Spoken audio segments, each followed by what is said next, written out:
రవీంద్ర దగ్గరికి వెళ్దాం. తాడేపల్లిలో ఉన్నారు ఆయన. 27వ తారీఖు నుంచి మేమంతా సిద్ధం బస్సు యాత్ర స్టార్ట్ చేయబోతున్నారు. ఇప్పటికే ఒక 3 డేస్కి సంబంధించి షెడ్యూల్ కూడా రిలీజ్ అయింది.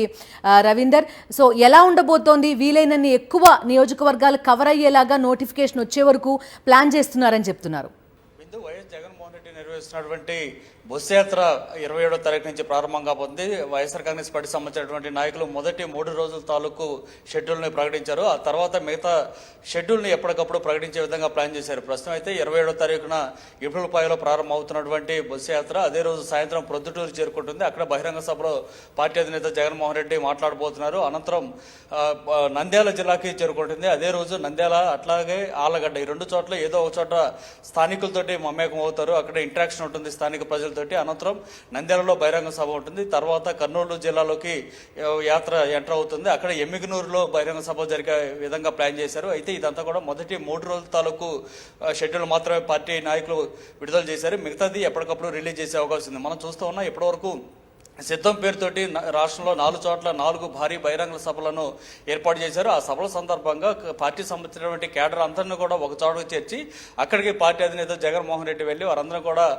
ఎన్నికల కథన రంగంలో దూకాల్సిన విషయాన్ని చాలా స్పష్టంగా తెలియజేశారు. ప్రత్యర్థులను ఏ విధంగా ఎదుర్కోవాలనేటువంటి అంశాలను ఆ సిద్ధం సభల ద్వారా చెప్పారు. ఇప్పుడు జగన్మోహన్ రెడ్డి నేరుగా మళ్ళీ కార్యకర్తల దగ్గరికి వెళ్ళబోతున్నారు. సిద్ధం సభల పేరుతోనేమో కార్యకర్తలందరూ ఒక చోట చేరిస్తే ఇప్పుడు బస్సు యాత్ర ద్వారా జగన్మోహన్ రెడ్డి నేరుగా ఆ కార్యకర్తల దగ్గరికి వెళ్తున్నారు, నియోజకవర్గాలకు వెళ్తున్నారు. అక్కడ స్థానిక పార్టీ నాయకులతో పాటు కార్యకర్తలందరినీ కూడా కలవబోతున్నారు. అట్లాగే ఆయా వర్గాలకు సంబంధించినటువంటి ప్రజలందరూ కూడా కలుస్తున్నారు.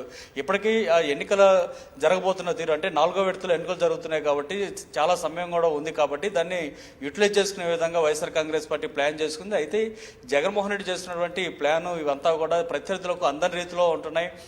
గతంలో అయితే ప్లాన్ ఏ ప్రకారం ఎన్నికల షెడ్యూల్ రాగానే వెంటనే ప్రచారానికి దిగాలని చెప్పి ప్లాన్ చేసుకున్నారు. అంతకుముందు సిద్ధం సభలు నిర్వహించారు కాబట్టి ఏకంగా ఎన్నికల ప్రచారమే ఉంటుంది అనుకున్నారు. కానీ ఎన్నికలు 4వ విడతలోకి వెళ్ళిపోయినాయి కాబట్టి ఈ సమయాన్ని ఉపయోగించుకునేలాగా ఏకంగా బస్సు యాత్ర పెట్టేసరికి మిగతా పార్టీలన్నీ కూడా కన్ఫ్యూజన్లో గురైపోయినాయి.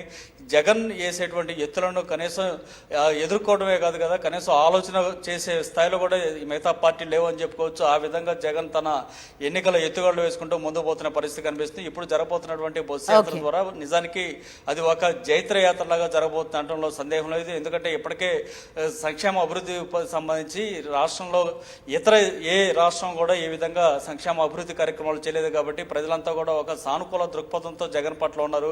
దీన్ని కంటిన్యూషన్గా ఇప్పుడు యాత్ర కూడా చేయబోతున్న నేపథ్యంలో మొత్తం కూడా ఒక మంచి వాతావరణం అయితే కనిపిస్తుంది. మొత్తంగా యాత్ర 27వ తారీఖు నుంచి 21 రోజుల పాటు కొనసాగబోతుంది.